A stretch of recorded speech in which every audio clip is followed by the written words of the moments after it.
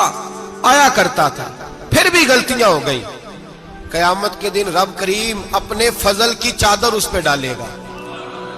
فضل کی چادر ڈالے گا، اور رب کریم اس سے پوچھے گا یہ گناہ کیا تھا؟ اور نبی پاک فرماتے ہیں اس نے بڑے بھی گناہ کیے، اللہ چھوٹے چھوٹے گناہوں کے بارے میں پوچھے گا، یہ غلطی کی تھی، یہ گناہ، بندہ ڈر رہا ہے، وہ کہہ رہا ہے پتہ نہیں سزا کیا ملے گی، کیونکہ دنیا میں بھی ڈرتا رہا، یہاں بھی ڈر رہا ہے، شرط یہ ہے کہ احساس والا ہو،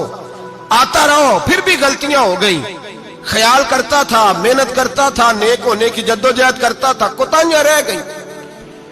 یہ گناہ کیا تھا یا اللہ بھول گیا تھا، یہ گناہ کیا اللہ مجھ سے غلطی ہو گئی، یہاں بھی کیا تھا یا اللہ غلطی ہو گئی۔ نبی پاک صلی اللہ علیہ وسلم فرماتے ہیں چھوٹے چھوٹے گناہ اللہ دکھا رہا ہے اور اسے کہہ رہا ہے یہ کیا تھا، مانتا جا رہا ہے۔ رب کریم فرماتا ہے پتہ ہے میں تیرے ساتھ کیا کرنے والا ہوں؟ ٹانگیں کانپ گئی، یا اللہ پتہ نہیں۔ فرمایا میں تجھے ان گناہوں کے بدلے نیکیاں دینے لگا ہوں، ان گناہوں کے بدلے نیکیاں۔ نبی پاک فرماتا ہے فٹافٹ ہی بول پڑا، کہنے لگا یا اللہ میں نے تو بڑے بڑے گناہ بھی کیے، اگر تو نے گناہوں کے بدلے نیکیاں دے دیا تو میرے تو بڑے بڑے پاپ بھی ہیں، وہ دوسرے کدھر ہیں؟ میرے حبیب کریم علیہ الصلوۃ والسلام فرماتے ہیں رب مسکرائے گا جو رب کی شان کے لائق ہے۔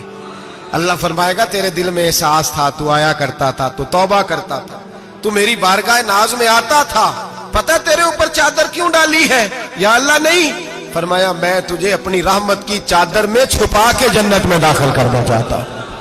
میرے بھائی تو آ تو صحیح، تو پہنچ تو صحیح۔ میرے نبی کریم علیہ الصلوۃ والسلام نے ایک دن صحابہ سے پوچھا ایک بات تو بتاؤ، بخاری مسلم کی حدیث ہے، یا رسول اللہ پوچھئے۔ نبی پاک صلی اللہ علیہ وسلم نے فرمایا اگر کوئی آدمی صحرا میں سفر کر رہا ہو، بہت بڑا صحرا ہو، اونٹ پر اس کا سفر ہو اور اس نے اونٹ پر کھانے پینے کا سامان باندھا ہو، پیسے بھی رکھے ہو، پانی بھی رکھا ہو، تھک گیا سفر کرتا کرتا، درخت کی ایک ٹہنی کے ساتھ اونٹ کی نکیل باندھی اور درخت کے نیچے لیٹ گیا آرام کرنے کے لیے۔ اللہ کے حبیب فرماتے ہیں اچانک اس کی آنکھ لگ گئی، جب جاگا تو اس نے دیکھا کہ اونٹ تو غائب ہو گیا ہے، اب نہ کھانا ہے، نہ پانی ہے، نہ پیسے ہیں، اور صحرا بڑا لمبا ہے، پیدل سفر بھی نہیں کر سکتا۔ تھوڑا سا ڈھونڈا، پھر موت کا انتظار کرنے لگا، سوچنے لگا اب موت آئے گی، اب مر جاؤں گا۔ اللہ کے محبوب فرماتے ہیں تھوڑی دیر گزری، جب بالکل مایوس ہو گیا تھا تو اچانک نظر پڑی تو اونٹ اس کا سامنے کھڑا تھا۔ نبی پاک سے صحابہ سے پوچھتے ہیں بتاؤ، اس کی کل کائنات اجڑ گئی تھی، راز ضائع ہو گئی تھی، ہر شے لٹ گئی تھی، دوبارہ اسے مل گئی ہے، بتاؤ اسے کتنی خوشی ہوگی؟ صحابہ کہنے لگے یا رسول اللہ نئی زندگی مل گئی اس بندے کو، وہ ساری دنیا سے زیادہ راضی ہے۔ تو میرے کریم رسول صلی اللہ علیہ وسلم نے فرمایا رب کریم کا نافرمان بندہ جب اس کی بارگاہ میں آ کے توبہ کرتا ہے تو اللہ اس سے بھی زیادہ راضی ہو جاتا ہے۔ نافرمان جب آ کے کہتا ہے یا اللہ معاف کر دے، آئندہ نہیں کرتا، میں اللہ تو راضی ہو جاتا ہے۔ اور حبیب پاک علیہ السلام فرماتے ہیں وہ اتنا کریم ہے، جب بندہ اپنے رب سے صلح کر لیتا ہے، توبہ کر لیتا ہے، تو اللہ زمین کو کہتا ہے تو بھول جا میرے بندے نے گناہ کیا ہی نہیں، آسمان سے کہتا تو بھول جا میرے بندے نے گناہ کیا ہی نہیں۔ پھر رب کریم فرشتوں سے فرماتا ہے کہ مٹا دو جو تم نے لکھا تھا، میں نے اپنے بندے کے ساتھ صلح کر لی ہے۔